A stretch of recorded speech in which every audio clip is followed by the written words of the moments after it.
샘물과 같은 보혈은 샘물과 같은 보혈은 주님의 피로다. 보혈의 죄를 씻으면 정하게 되겠네. 정하게 되겠네. 정하게 되겠네. 보혈의 죄를 씻으며 정하게 되겠네. 저도 저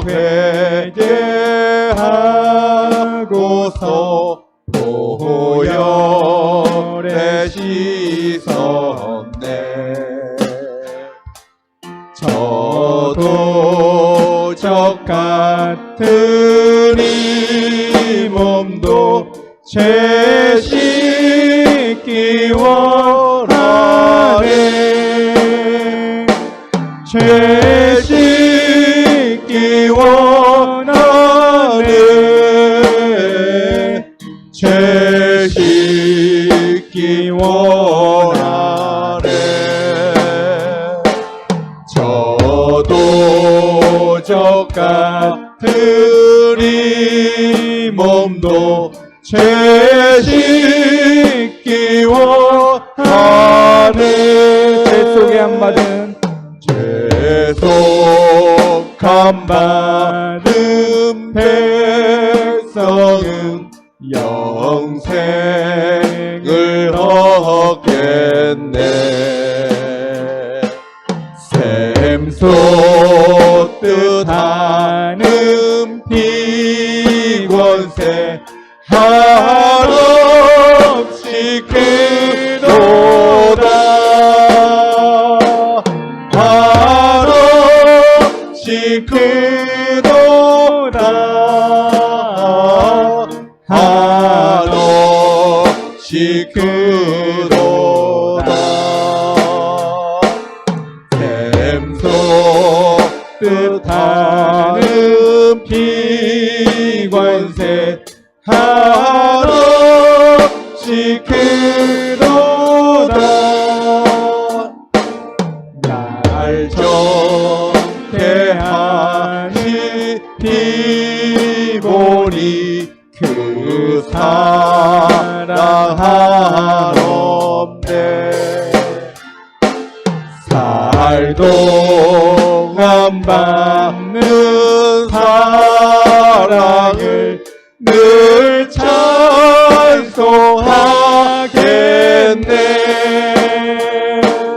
늘 찬송하겠네.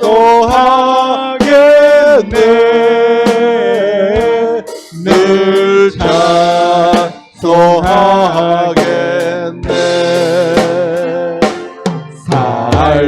살동안 받는 사랑을 늘 찬송하겠네. 이후에 천국을 이후에 천국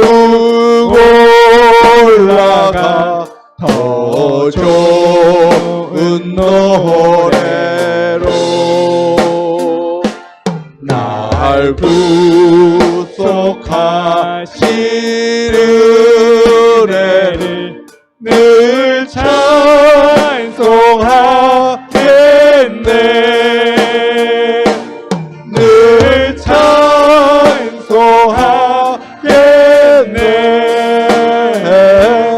늘 찬송하겠네. 날 구속하시는 은혜를 늘 찬송하겠네.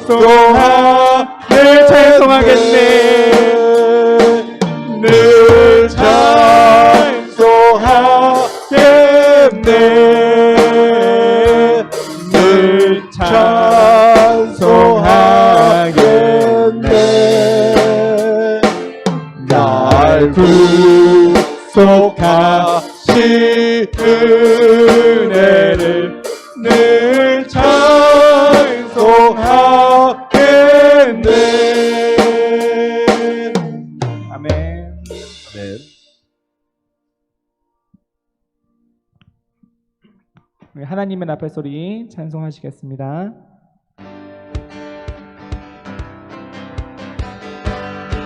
하나님의 나팔 소리. 하나님의 나팔 소리 천지 진동할 때에 예수 영광 중에 구름 타시고 천사들을 세계 만국 모든 곳에 보내어 구원받은 성도들을 모으리. 나팔 불 때, 나팔 불 때 나의 이름, 나팔 불 때 나의 이름, 나팔 불 때 나의 이름, 부를 때에 잔치 참여하겠네. 하나님의 나팔 소리. 하나님의 나팔 소리 천지 진동할 때에 예수 영광 중에 구름 타시고 천사들을 세계 만국 모든 곳에 보내어 구원받은 성도들을 모으리. 나팔 불 때 나의 이름, 나팔 불 때 나의 이름, 나팔 불 때 나의 이름, 부를 때에 잔치 참여하겠네. 무덤 속에 잠자는 자 그때 다시 일어나 영화로운 부활 승리 얻으리. 주가 택한 모든 성도 구름 타고 올라가 공중에서 주의 얼굴 배우. 아멘. 나팔 불 때 나의 이름, 나팔 불 때 나의 이름, 나팔 불 때 나의 이름, 부를 때에 잔치 참여하겠네. 주님 다시 오실 날을, 주는 다시 오실 날을 우리 알 수 없으니 항상 기도하고 깨어 있어서 기쁨으로 보좌 앞에 우리 나가서도록 그때까지 참고 기다리겠네. 나팔 불 때 나의 이름, 나팔 불 때 나의 이름, 나팔 불 때 나의 이름, 부를 때에 잔치. 나팔 불 때 나의 이름, 나팔 불 때 나의 이름, 나팔 불 때 나의 이름, 나팔 불 때 나의 이름, 부를 때. 한 번 더 고백하겠습니다. 나팔 불 때 나의 이름, 나팔 불 때 나의 이름, 나팔 불 때 나의 이름, 나팔 불 때 나의 이름, 부를 때에 내게 강 같은 평화, 내게 강 같은 평화, 내게 강 같은 평화, 내게 강 같은 평화 넘치네. 할렐루야. 내게 강 같은 평화, 내게 강 같은 평화, 내게 강 같은 평화 넘치네. 내게 바다 같은 사랑, 내게 바다 같은 사랑, 내게 바다 같은 사랑, 내게 바다 같은 사랑 넘치네. 할렐루야. 내게 바다 같은 사랑, 내게 바다 같은 사랑, 내게 바다 같은 사랑 내게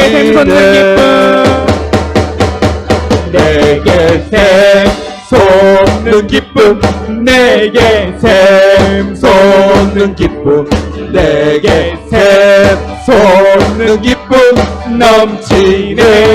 할렐루야. 내게 샘솟는 기쁨, 내게 샘솟는 기쁨, 내게 샘솟는 기쁨 넘치네. 내게 믿음 소망 사랑, 내게 믿음 소망 사랑, 내게 믿음 소망 사랑, 내게 믿음 소망 사랑 넘치네. 할렐루야. 내게 믿음 소망 사랑, 내게 믿음 소망 사랑, 내게 믿음 소망 사랑 내게 강 같은 평화 다시 부르게 올까요? 내게 강 같은 평화, 내게 강 같은 평화, 내게 강 같은 평화 넘치네. 할렐루야. 내게 강 같은 평화, 내게 강 같은 평화, 내게 강 같은 평화. 우리 마지막으로 고백하겠습니다. 내게 강 같은 평화, 내게 강 같은 평화, 내게 강 같은 평화, 내게 강 같은 평화 넘치네. 할렐루야. 내게 강 같은 평화, 내게 강 같은 평화, 내게 강 같은 평화 넘치네. 우리 가운데 강 같은 평화 넘칠 때 믿습니다. 아멘. 아멘.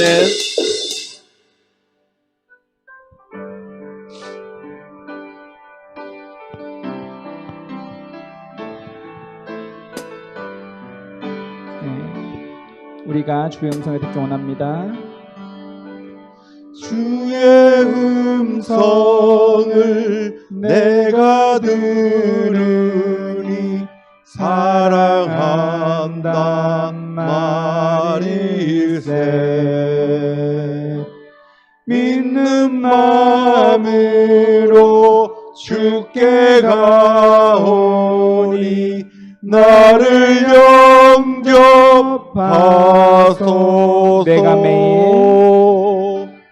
내가 매일 십자가 앞에 더 가까이 가오니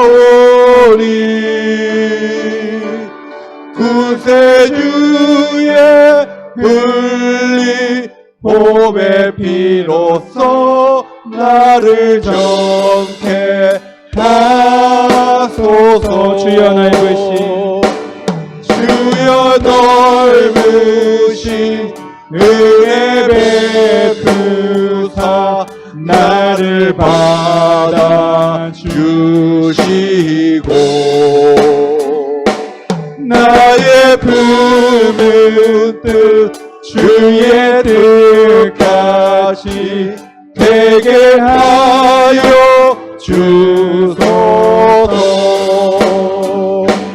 내가 매일 십자가 앞에 더 가까이 가오니 구세주의 흘린 보배 피로써 나를 정케 주의 보좌로 나가 주의 보좌로 나갈 때에 어찌하니 기쁠까. 주의 얼굴을 항상 배우니 더욱 친근합니다.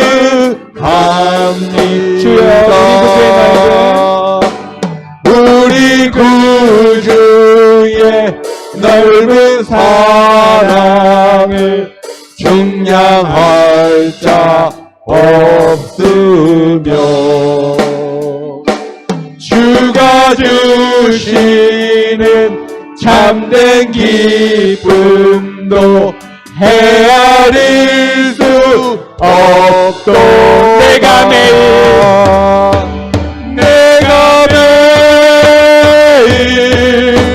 십자가 앞에 더 가까이 가오니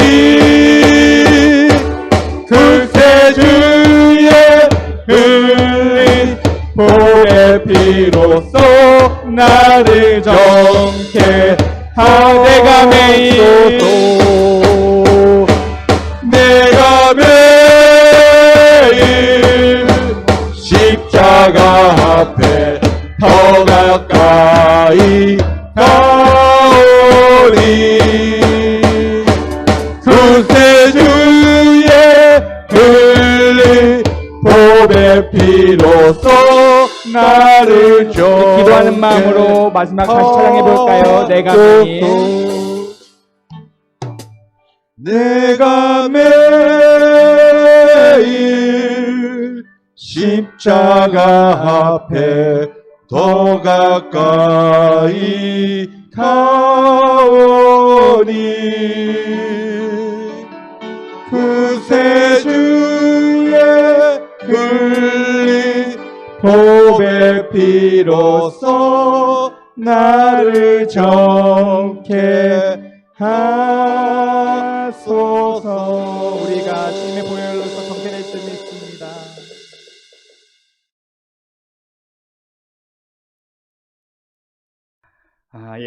모든 성도님들의 기도 덕분에 저와 아내가 교단 총회를 잘 마치고 돌아왔습니다. 물론 매년 다녀오는 총회인데 올해는 지난 예전보다 더 큰 은혜와 감동이 있었던 총회였던 것 같습니다. 몇 가지 이유들이 있습니다. 제일 첫 번째는 한국에서 전문 찬양팀이 이번에 왔습니다. 우리 교회 찬양팀도 너무나 귀하고 훌륭한데 이 교단총회 한국에서 있는 프로페셔널한 전문 찬양팀이 오니까 우리 교회에서 예배드리는 것 같은 그런 큰 은혜와 감동이 또 새롭더라고요. 얼마나 감사한지. 또 강사들도 항상 우리 목사님들이 돌아가면서 강의를 하시고 말씀을 전하셨는데 우리는 다 외부 강사를 초청했어요. 그래서 유명하신 분들이 오셔서 말씀을 전해주시고 새로운 도전을 받았던 또 귀한 시간들이었습니다. 또 개인적으로 굉장히 또 감동받았던 것은 제가 우리 서부 지역회 노회라고 말할 수 있죠. 이 서부 쪽에 있는 이 교회 연합에 대해서 연합 선교에 대해서 제가 대표로 발표하는 시간이 있었습니다. 저희가 윤기범 선교사님을 13년 전에 멕시코로 파송을 하고 지난 13년 동안 어떻게 교회를 연합시켜서 제가 선교를 이끌어 왔는지에 대해서 보고하는 시간이 있어서 제가 그걸 준비하는 과정 가운데 하나님이 어떻게 13년간 인도하시고 도우시고 함께 하셨는지를 정리하면서 제가 은혜를 받았어요. 그래서 하나님이 이렇게 역사하시는 거구나, 하나님이 이렇게 일하시는구나, 그걸 제가 정리해서 발표하는 그런 은혜의 시간도 있었습니다. 또 마지막으로 말씀드릴 것은 우리 이번 총회 표어가 아주 남달랐습니다. 항상 매년 총회를 가면 표어가 은혜, 말씀, 성령, 선교 이거였는데 올해의 표어는 죽으면 죽으리이다.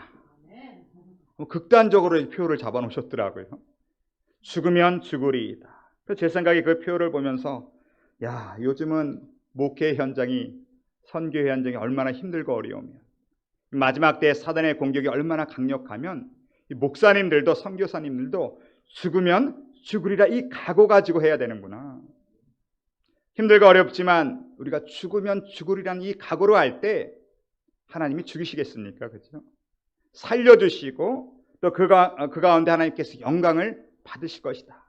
이러한 결론을 내리고 도전을 받고 우리가 마음이 뜨겁게 하면서 금요일 저녁이죠. 금요일 오후에 모든 총회를 다 마쳤습니다.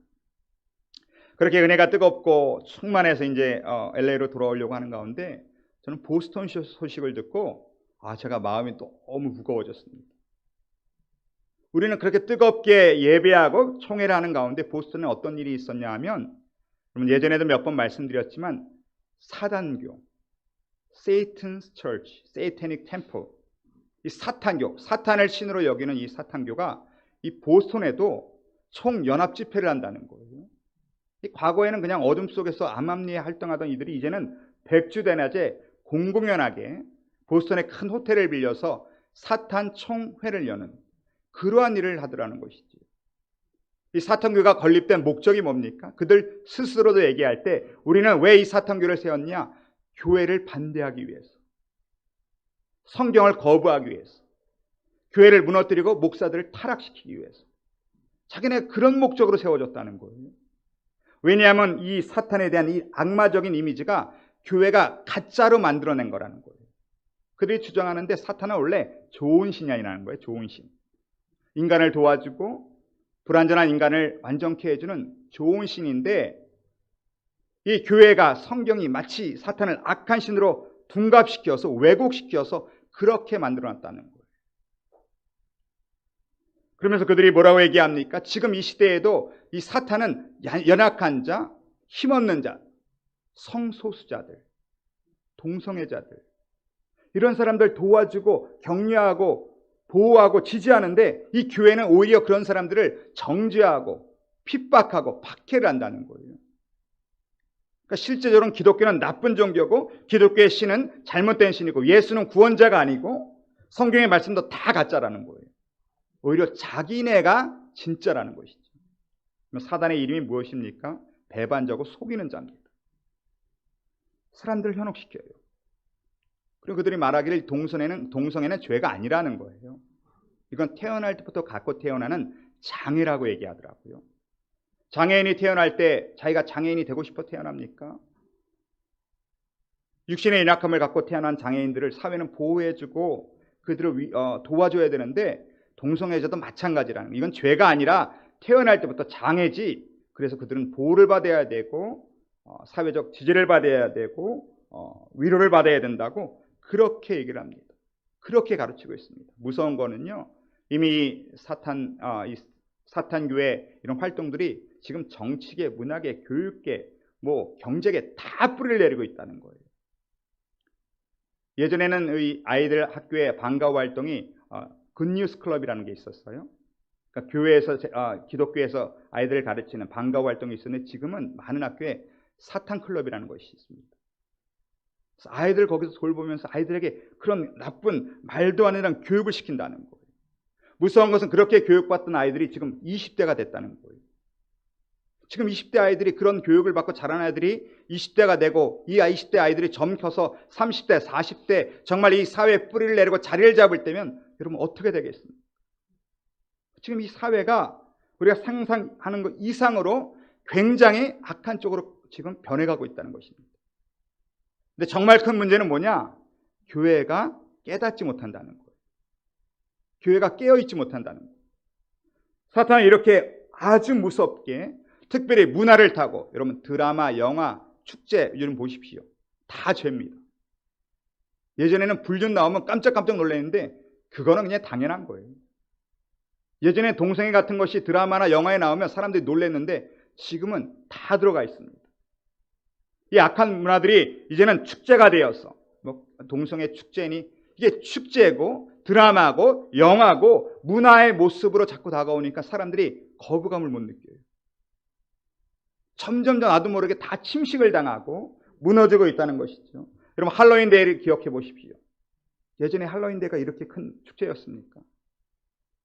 한국에서는 압살을 당할 정도로 수만 명의 청년들이 기독교 집회에는 그렇게 모이지 않는 청년들이 할로윈 집회가 무슨 관계가 있다고 할로윈 축제에 모여서 그저 압살을 당하는 이러한 일들이 지금 사탄교회에서는 5가지 축제를 만들고 있대요. 전 세계를 문화로 점령하기 위해서. 너무나 더 안타까운 것은 교회가 이것을 막을 수도 없다는 거예요. 싸울 수가 없다는 거예요. 깨닫지도 못하고 저 같으면 보스턴은 그 호텔 앞에 가서 난리를 칠 것 같은데 교회에서 그렇게 하지도 말라는 거예요. 왜냐하면 거기에 나와서 우리가 반대 운동을 하고 그러면 이목이 집중이 된다는 거예요. 오히려 사탄교가 더 알려지는 계기가 되니까 그것도 하지 말라는 거예요. 근데 여러분 우리가 어떻게 싸울 수 있습니까? 우리는 기도로 싸우는 겁니다. 기도와 금식 외에는 이런 유가 나갈 수 없는 일. 이런 세상을 우리가 싸워서 이길 수 있는 유일한 길은 부르짖어 기도하는 겁니다. 저도 이 소식을 듣고 지금 금식하는 우리 교회 성도님들한테 일일이 다 알려드렸습니다. 금식할 때에 이 기도 제목을 꼭 기도하라고. 악한 영이 떠날 수 있도록, 무너질 수 있도록.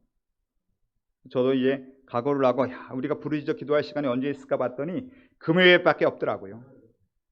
금요일에 다 나오세요. 제가 찬양팀과 함께 정말 이제는 기도를 열심히 해야 될 것 같아요. 불금이라고 해서 딴 데 가지 마시고 개오십시오. 지금 부르짖어 기도할 때입니다. 기도로 대적하여 승리할 때입니다. 물론 기도할 때 우리는 그들을 악한 영들을 쫓아내기 위해서 그들과 싸워 승리하기 위해서 기도하는데 여러분 중요한 것은 그래도 우리는 동성애자들 사탄교회에 빠져있는 자들을 위해서 기도해야 된다는 거예요. 그들이 주님 앞에 돌아올 수 있도록 그들이 예수 믿고 회개할 수 있도록 그들이 진리 앞에 변화되어서 하나님 앞에 나올 수 있도록 목사님 어떻게 그게 가능합니까? 동성애자들이 어떻게 사탄교에 빠진 자들이 돌아옵니까? 그럼 돌아올 수 있습니까? 없습니까? 예. 불가능한 것 같았는데 오늘 본문을 보니까 가능하더라고요. 사울이 돌아오더라고요. 이 사울이라는 사람이 변화되어 하나님의 일꾼이 되었다면 이 세상에 어떤 누구도 가능하다는 거예요. 사울이 어떤 사람입니까? 성경에 보면 그는 베냐민 지파 출신으로 정통 유대교인이 있고 로마 시민권이 있었고 박사학위가 여러 개나 있었고 또 가말리엘 문화생으로 최고의 엘리트 교육을 받았고 율법으로는 흠이 없고 히브리인 중에 히브리인으로서 하나님을 향한 열정과 헌신이 있는 신념의 사람이었어요. 사울이 무서운 것은 그의 신념이 그의 행동을 움직이기 때문에 그렇습니다. 신념 따라 사는 사람이에요. 그 신념이 스데반도 죽이고 스데반을 죽인 걸 모자라서 이제는 교회 모든 성도를 핍박하고 죽이려고 지금도 오늘 본문을 보니까 살기가 등등한 상태. 신념이 삶을 이끌어가는 무서운 사람. 근데 이 사울이요 더 무서운 사람 한번 만났어요. 누굽니까? 스데반입니다. 사울이 신념을 갖고 자기의 삶을 이끌어갔다면 스데반은 신앙을 가지고 자기의 삶을 산 사람입니다. 예수 그리스도를 믿는 신앙을 따라 살아가는데 얼마나 그 신앙을 잘 따라갔냐 하면 돌에 맞으면서까지 머리가 깨지고 온몸이 부서지고 피가 터지면서도요 예수님의 모습을 닮아가더라는 거예요. 그 사람들을 위해서 기도하고 무릎 꿇어 하나님께 자기 영혼을 부탁하는 그러한 모습을 보고 사울이 충격을 받은 거예요. 야, 나보다 더 센 놈이 있구나. 이 기독교는 가만 놔두면 안 되겠구나. 아주 뿌리까지 뽑아야겠구나. 마치 사울에게는 기독교가 잡초처럼 생각된 거예요. 야, 이거 가만 놔두면 큰일 나겠다. 엄청 번지겠다. 화단을 갖고 보신 분들은 아시죠? 그러면 잡초가 어떻습니까? 아주 징글징글합니다. 아니, 이 잡초는 신기하게 물을 주지 않아도 자라더라고요. 영양분을 안 줘도 어느새 눈만 뜨면 뒤돌아보면 금세 자라 있어요. 오늘 뽑았는데 내일 가니까 또 있어요. 아니, 꽃과 나무는 물을 안 주고 영양분을 안 주면 안 자라는데 신기하게도 이 잡초는 신경을 안 써도 계속 자라난다는 거예요. 무섭다는 것이죠. 여러분, 우리의 신앙은 어떻습니까? 우리의 마음은 어떻습니까? 화단과 똑같습니다. 신경 쓰지 않으면 잡초가 무성하게 자랍니다. 하루라도 우리의 심령을 기도와 말씀으로 바꿔나가지 않고 변화하지 않고 갖고 나가지 않는다면 여러분 날마다 잡초가 생긴다는 거예요. 은혜 한 번 받았다고 되는 게 아니에요. 날마다 나의 마음을 바꿔야 됩니다. 말씀과 기도로 밭을 일구어 나갈 때, 잡초를 뽑아 나갈 때 우리의 신앙은 열매를 맺을 수 있다는 것입니다. 야, 이 사울이 충격을 받은 거예요. 이건 빨리 번지기 전에 뿌리를 뽑아야지. 그렇지 않다면 큰일 나겠다. 그래서 그가 어떻게 했습니까? 오늘 1절 2절 한번 읽어볼까요? 1절 2절 다 같이 시작.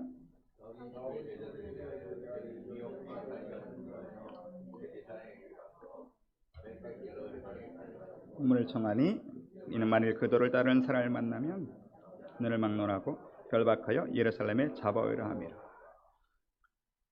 이 사울이 결심을 했습니다. 덮어지기 전에 빨리 끝을 내야겠다. 놀랍게도 1절에 보면 사울이 주의 제자들에 대하여. 성도를 가리켜 성경이 뭐라고 말씀하세요? 주의 제자라고 말씀하십니다. 예수를 믿는 순간 여러분 다 제자예요.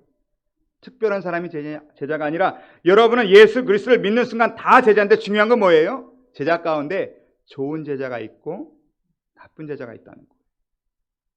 여러분 예수를 믿는 순간 하나님 나라의 군사가 됩니다. 그러나 그 가운데도 좋은 군사가 있고 나쁜 군사가 있어요. 예수를 믿는 순간 예수 그리스도의 신부가 되는 거예요. 그러나 정결한 신부가 있고 세상과 버타는 음란한 신부가 있어요. 예수를 믿는 순간 우리는 다 예수님의 재림을 기다리는 처녀인데 지혜로운 처녀가 있고 미련한 처녀들이 있어요. 오늘 성경은 우리에게 너희는 주의 제자라는 거예요. 여러분 좋은 제자가 되라는 거예요. 어떤 사람이 좋은 제자입니까? 2절에 보니까 담에석 여러 회당에 가져갈 공문을 청하니 이는 만일 그 도를 따르는 사람을 만나면. 제자는 예수님의 도를 따르는 사람들이에요. 여러분 도가 무슨 도자입니까? 여기 나오는 도가 길도자예요. 길도. 예수님의 도를 따른다는 것은 예수님의 가신 길을 쫓아가는 사람들이 제자라는 거예요. 예수님이 내가 곧 길이라고 말씀하셨습니다. 주님의 제자들은 예수님이 가신 그 길을 쫓아갈 때 그게 진짜 제자라는 거예요. 예수님이 어떤 길 가셨어요? 좁은 길, 협착한 길, 고난의 길, 십자가의 길을 가셨습니다. 우리도 마찬가지 우리가 가야 되는 길이 그 길이라는 거예요. 십자가 길을 갈 때 누가복음 9장 23절처럼 또 우리에게 이르시되 아무든지 나를 따라오려거든 자기를 부인하고 날마다 제 십자가를 지고 나를 쫓을 것입니다. 그게 제자라는 거예요. 우리는 예수 믿으면 편한 길 가고 싶어 하잖아요. 예수 믿고 넓은 길 가고 싶어 하잖아요. 예수 믿고 쉬운 길 가고 싶어 하잖아요. 그러나 그건 진짜 제자가 아니라는 거예요. 여러분, 좁은 길을 갈 때, 험한 길을 갈 때, 협착한 문을 지날 때 우리는 힘들고 어려울 거라고 생각해요. 그렇지 않습니다. 우리 찬양도 그런 찬양 있잖아요. 좁은 길을 걸으며 밤낮 기뻐하는 건 주의 영이 함께 하십니다. 예수의 영이, 성령이 함께 하시면요, 아무리 좁은 길을 가도 기뻐요. 아무리 험난한 길을 가도 즐거워요. 왜냐하면 성령이 계시기 때문에. 성령이 계시지 않으면 아무리 넓고 편한 길을 가도요, 여러분은 기쁨이 없습니다. 난 여러분의 신앙생활 가운데 성령님이 함께 하시길 주님의 이름으로 축원합니다. 성령님과 함께 좁은 길, 좁은 문, 협착한 길을 갈 수 있는 믿음의 사람들.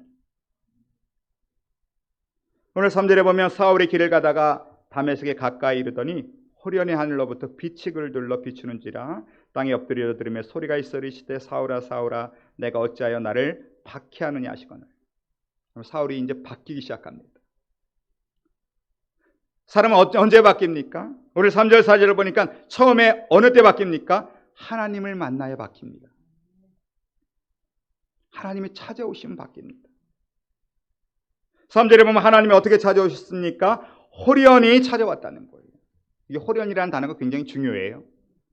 호련히가 무슨 뜻입니까? 갑자기란 뜻이에요. 호련이라는 뜻은 무슨 뜻입니까? 내가 예상치도 못했는데, 기대하지도 않았는데, 생각지도 못했는데 찾아오셨다는 거예요. 사울은 하나님 만나려고 생각도 못했는데 하나님이 찾아오셨어요. 여러분 삶 가운데 하나님 언제 찾아오셨습니까?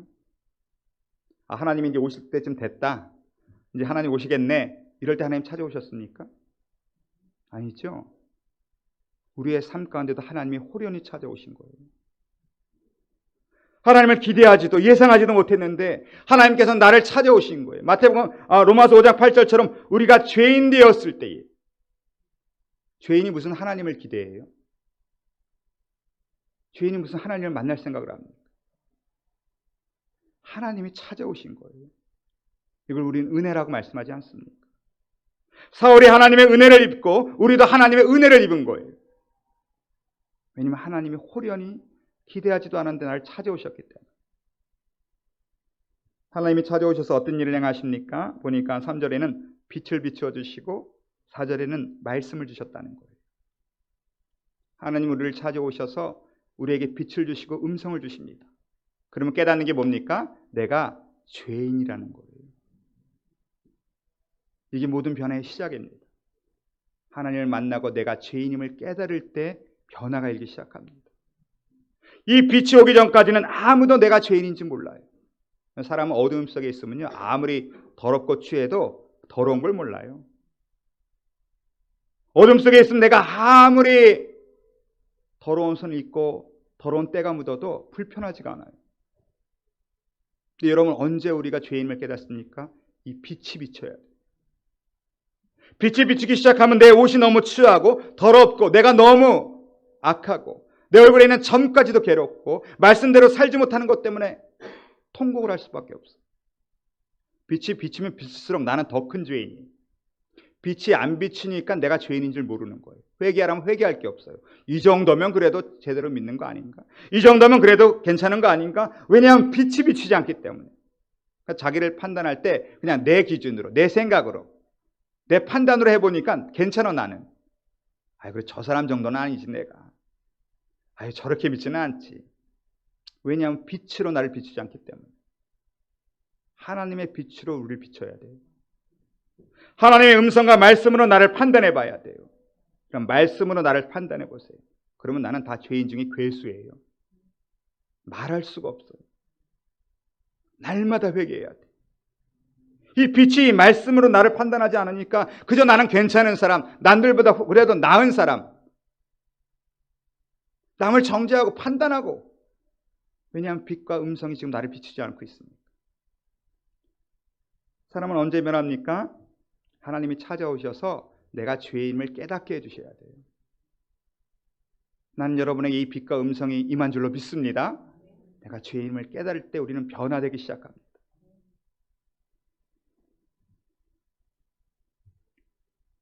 사울이 길을 가다가 그 빛과 음성을 듣고 그가 쓰러졌습니다. 놀라운 것은 4절에 보면 사울아 사울아 내가 어찌하여 나를 박해하느냐 하시거늘. 이 빛과 음성을 들을 때 사울은 벌써 하나님인 줄 깨달았어요. 하나님이 오셨구나 알았어요. 그런데 놀라운 것은 하나님을 만났는데 자기가 하나님께 칭찬받을 줄 알았는데 하나님이 뭐라고 말씀하세요? 어찌하여 나를 박해하느냐. 여태까지 하나님께 칭찬받으려고 일을 했는데, 하나님을 위해서 내가 여태까지 이렇게 일을 했는데 하나님 말씀하시기를 너는 나를 지금 박해하고 있다는 거예요. 놀랍지 않습니까? 신념을 가지고 그렇게 일을 했는데 그것이 도리어 하나님을 박해하는, 교회를 어렵게 하는 그러한 일이 될 수 있다고 말씀하시고, 또 분명히 자기는 성도를 핍박했는데 그것이 하나님을 핍박하는 거라는 거예요. 이게 무슨 말입니까? 하나님과 우리는 하나라는 거예요. 예수 그리스도와 우리는 하나예요. 우리가 힘들고 어려울 때 그것이 예수님은 아무렇지 않은 게 아니라 우리가 똑같은 고난을 당하신다는 거, 똑같은 아픔을 느끼신다는 거. 우리가 힘들고 어려울 때 가장 무서운 게 뭡니까? 하나님이 나를 잊으셨나? 하나님이 나 아픈 거 모르시나? 하나님 나를 버리시나? 정말 깊은 고통과 어려움 속에 빠지면 그 생각 듭니다. 그런데 여러분 기억하세요.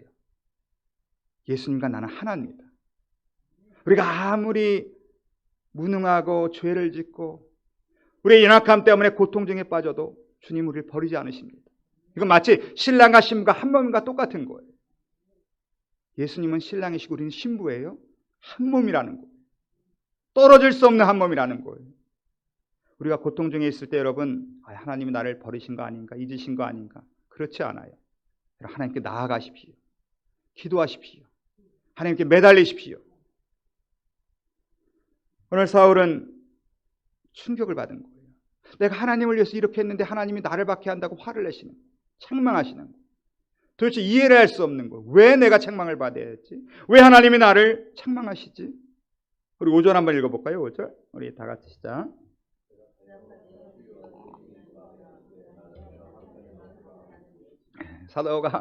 이 사울이 얼마나 당황했냐 하면 주여 누시니까. 여기 주여라는 퀴리오스는 히브리어 아도나이인데 이게 여호와란 뜻이에요. 그는 하나님인 걸 알았어요. 근데 너무 하나님이 갑자기 칭찬하실 줄 알았더니 책망을 하시니까 얼마나 당황했는지, 하나님 누구십니까? 이 말이 됩니까? 하나님 누구십니까? 하나님은 분명히 하나님인데 왜 나에게 책망을 하십니까? 무슨 일입니까? 그때 뭐라고 말씀하십니까? 나는 너가 박해하는 예수라. 이게 헬라어로 에고에이미 이에수스라는 거예요. 에고에이미 이에수스. 에고에이미 여러분 잘 아실 겁니다. 이게 무슨 단어입니까? 출애굽기에 보면 모세를 찾아오신 하나님께서 하나님 누구십니까? 나는 스스로 있는 자다. 여호와 에고에임입니다.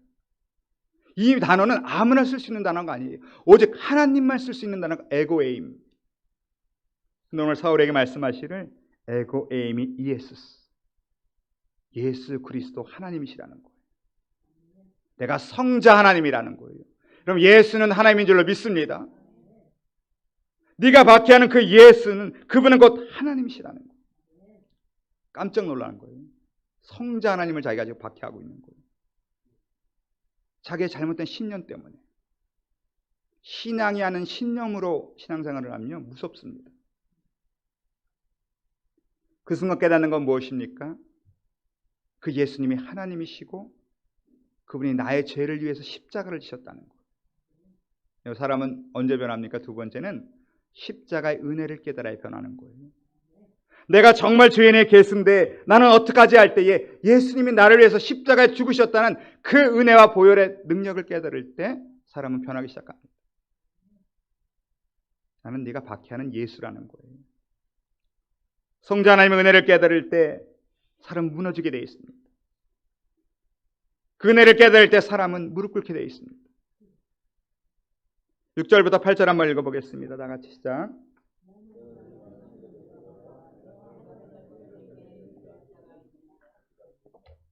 같이 가던 사람들은 소리만 듣고 아무도 보지 못하여 말을 못하고 서 있더라. 사울이 땅에서 일어나 눈은 떴으나 아무것도 보지 못하고 사람의 손에 끌려 다메섹으로 들어갔어. 예수님 쓰러져 있는 사울에게 일어나라고 말씀하세요. 그리고 이렇게 하라고 말씀하십니다. 참 감사한 것은요, 저 읽을 때 예수님이 사울을 혼내지 않더라고요. 책망의 말을 한마디도 안 하시더라고요. 과거의 것은 잊으라는 거예요. 예수 그리스도 만나면 변화되어서 새로운 삶을 살라는 것이죠.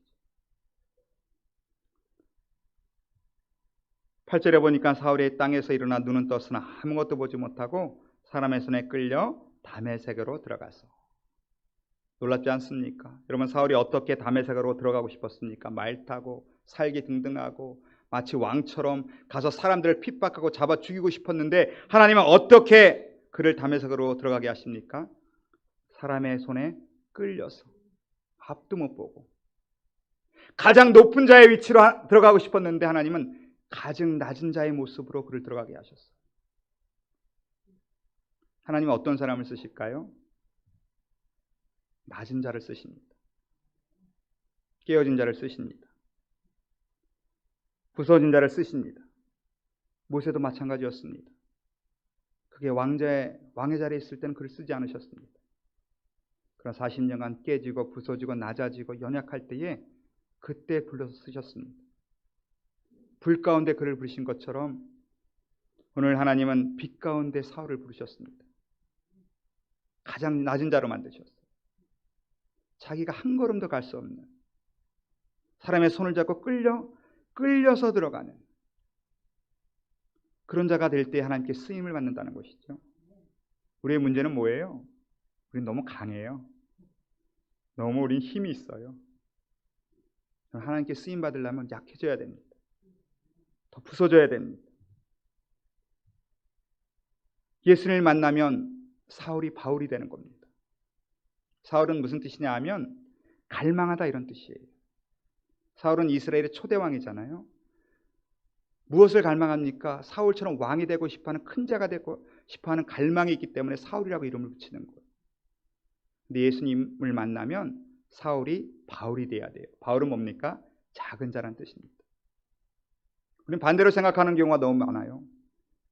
예수 믿으면 바울이 사울 되는 줄 알아요. 예수 믿으면 작은 나가 큰 자가 되는 줄 알아요. 예수 믿으면 내가 성공하는 줄 알아요. 예수 믿으면 내가 높아지는 줄 알아요. 그걸 놓고 기도해요. 그러나 예수 믿으면 사울이 바울이 돼야지 바울이 사울이 되는 거 아니에요. 여러분은 어떤 자가 되기 원합니까? 예수 믿고 사울 되기 원합니까? 예수 믿고 바울 되기 원합니까? 많은 사람들은 사울 되기 원해요.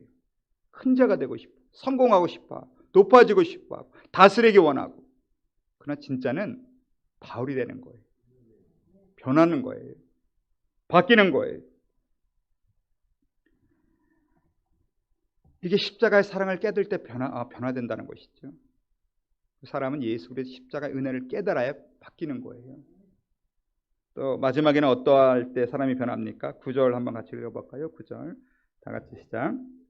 사흘 동안 보지 못하고 먹지도 마시지도 아니하니라. 사흘 동안 이 사울이 보지를 못, 앞을 못 봐요. 왜 앞을 못 봅니까? 누가 못 보게 하셨어요? 하나님이 못 보게 하셨어요. 세상 것은 그만 보라는 거예요.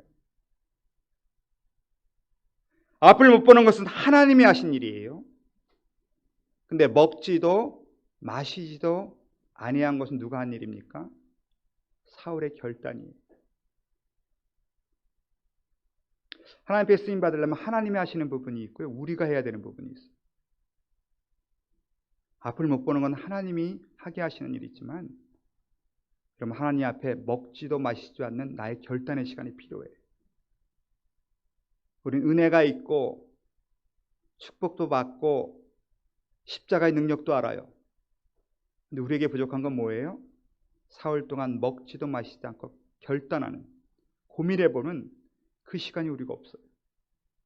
정말 예수를 믿는다는 게 무엇인지, 기독교인으로 산다는 것이 무엇인지, 마지막 때 주의 제자가 된다는 건 무엇인지 여러분 고민을 좀 해봐야 돼요. 그 고민이 어디까지 가야 됩니까? 먹지도 마시지 않을 정도로 심각하게 한번 고민해 보세요. 주님 왜 나를 부르셨는지, 마지막 때를 우리가 어떻게 살아가야 되는지, 내가 어떻게 하면 사울에서 바울이 되는지, 이 고민과 결단에 시간이 없으니까 진정 변하지 못하는 거예요. 사흘이 무엇입니까? 사흘 동안이라는 것은 요나가 물고기 뱃속에 있었던 기간이 사흘이었어요. 내가 깨지는 시간이죠. 예수님께서도 무덤 속에서 사흘이 필요했습니다. 완전한 부활체로 바뀌시는데, 아브라함이 그 아들 이삭을 바치러 모리아 산으로 갈 때 며칠 길을 갔습니까? 사흘 길을 갔습니다. 여러분, 자식을 주기로 가는 사흘 길에 그 아버지의 마음을 생각해 보십시오. 다 무너지는 겁니다. 깨지고 부서지는. 우리는 그동안 너무나 많은 은혜도 받고 너무나 많은 기적도 보고 능력도 체험하고 다 했어요. 그러나 우리가 마지막으로 부족한 건 뭡니까? 사흘의 결단입니다. 내가 깨져야 됩니다. 나를 다 내려놓고 예수로 나를 채워야 됩니다. 어떤 사람은 이 사흘이 3년 되는 사람도 있고요, 30년 되는 사람도 있고, 주님 앞에 갈 때까지 하시는 분들이 있더라고요. 여러분, 사흘이 빨리 사흘로 끝나야 됩니다. 결론은 무엇입니까? 신앙은 결단입니다. 신앙은 결단이에요. 사랑도 결단이에요. 나에게 베풀어 주신 그 은혜가 너무 크기 때문에 이제 더 큰 은혜가 필요 없어요. 십자가의 은혜보다 뭐 더 큰 은혜를 우리가 바랍니까? 하나님에서 나를 드릴 결단을 내려야 돼. 먹지도 마시지도 않을 정도로 심각한 결단.